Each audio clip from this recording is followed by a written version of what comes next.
Coucou tout le monde et bienvenue sur ma chaîne pour une nouvelle vidéo. Et la vidéo d'aujourd'hui sera sur le match du Real de Madrid. Real de Madrid encore. Donc la vidéo d'aujourd'hui sera sur le match du Real Madrid contre Séville. Vous êtes prêts? Est-ce que vous êtes prêts? Faut dire les choses. Est-ce que vous êtes prêts? Allez bon, prenons des notes. Donc pour ce match de la Liga, les deux équipes jouent au stade de Bernabéu.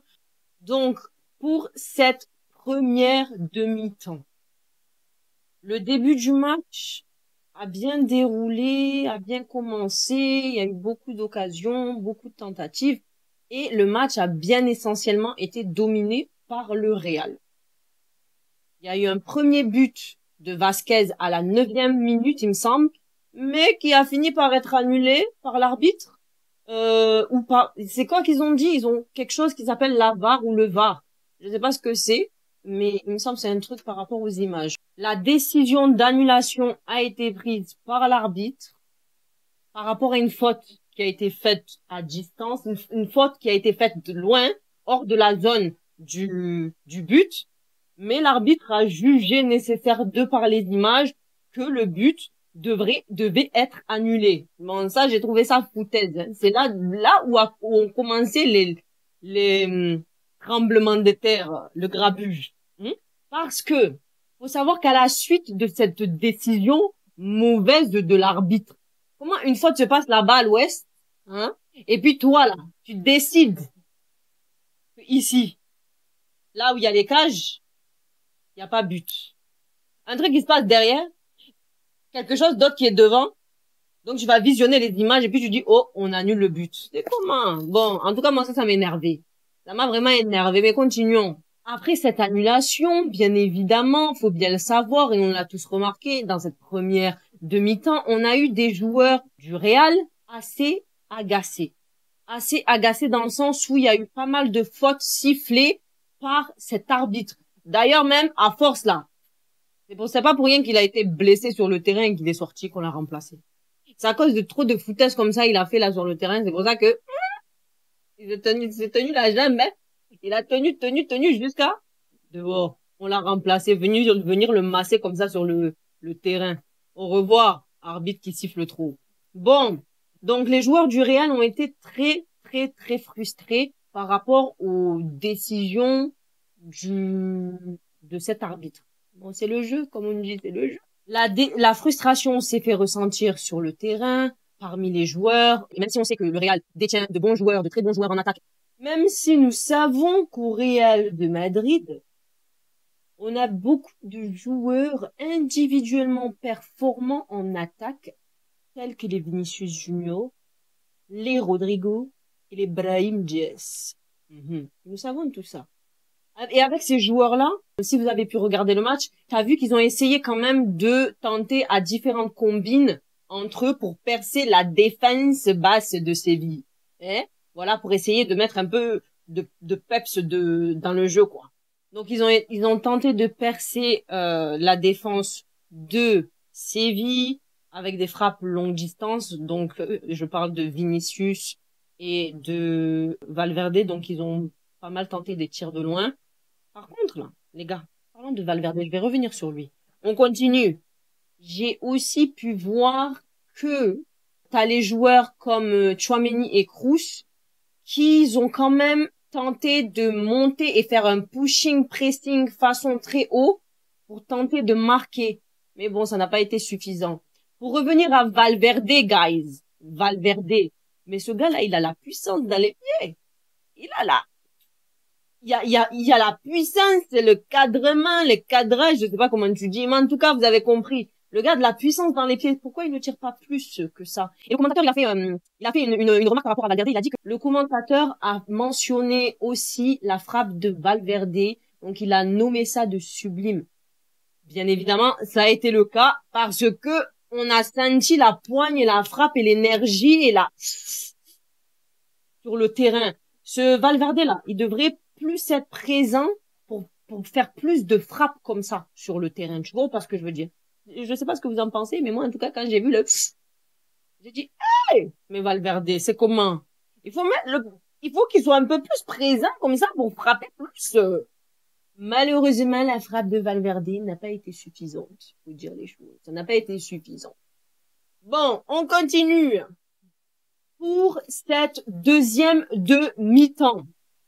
Le match a été très difficilement joué pour cette première partie. Le match a été très difficile pour le Real. Il faut savoir que Séville a très très bien défendu son équipe, son jeu. Ils étaient très très regroupés. Il n'y avait pas beaucoup d'espace aussi également sur le terrain. Donc tu peux sentir qu'il y avait la niaque aussi là de bien manger. Hein. Ils voulaient manger quoi ils voulaient manger. On a une tentative de Rodrigo. Après la tentative de Rodrigo, quelques temps après, on a eu des changements, des remplacements de joueurs sur le terrain. Donc on a eu 3 changements du côté du Real et à peu près 5 remplacements du côté de Séville. Quand on est arrivé au changement par Luka Modric, les gars, Luka Modric, il est venu jeter la poudre d'escampette, il est venu faire sa magie un peu sur le terrain. Oh. Il y a de quoi être ébloui par tout ça. Bon, venons à Luka Modric. Luka Modric marque à la 81e de minute d'un pas, d'un but, d'un tir déterminant, sublime, magnifique et qui est rentré, bien évidemment. Tout était magnifique, il était seul et puis il a tiré façon comme ça sur le côté. On dirait qu'il a mis un poteau rentré en façon, mais c'était un peu plus sur le côté. Le but est bien rentré, tu vois ou pas? Voilà. Mais, faut bien, moi, attendez. Ça, c'est pour Modric. On applaudit Modric. Luka Modric.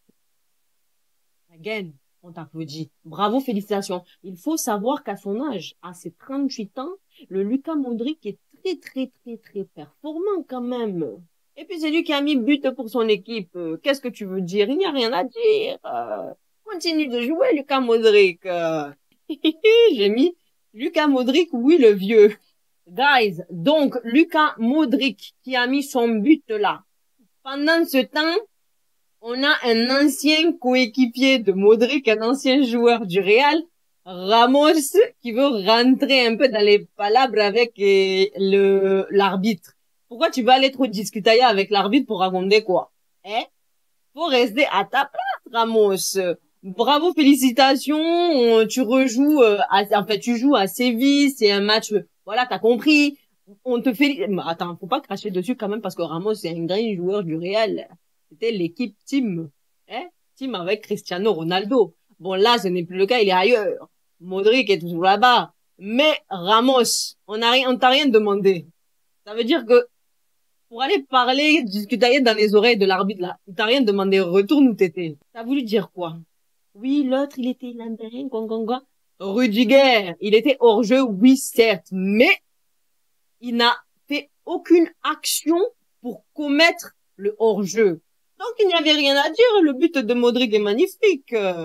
Oh, on passe à la suite. D'ailleurs, ce petit Rudiger, il a été très malin parce qu'il a laissé passer l'occasion de cette action-là. Tu vois ou pas? Donc, bravo, parce que c'est ça qui a mené le 1 de Modric, là, qu'il a marqué. Durant ce match, Ancelotti, donc, qui a remarqué le blocage, le blocus de l'équipe adverse, donc de Séville, et il a essayé de changer de tactique de jeu. Et c'est à ce moment-là qu'il a fait rentrer Modric. C'est ce qu'on appelle un coaching gagnant. Est-ce que vous avez entendu? Coaching gagnant. Aujourd'hui, c'est l'anniversaire de Güler. Donc, il me semble qu'il fait ses 19 ans. On n'a pas vu jouer sur le terrain là aujourd'hui. Bon, c'est pas grave, ça sera pour pour le prochain match, peut-être. Voilà, Modric a fait une belle entrée. Il a fait son entrée avec un but. Et en plus de son âge, défensivement, il était présent. On l'a senti sur le terrain. Et après ça, le match était terminé. Hein. En conclusion, un match difficile, mais une belle victoire. Beaucoup de frustration, beaucoup de passes de balles, beaucoup d'occasions, beaucoup de tentatives, et puis un joueur MVP, comme on dit, qui a été qui? Modric. C'est tout. C'est comme ça. Voilà, c'est fini. C'est la fin de ma vidéo. Merci d'avoir regardé ma vidéo. N'hésitez pas à vous abonner, liker, partager et commenter. Et puis, On se verra pour une prochaine vidéo. Prenons des notes. Allez, ciao, ciao.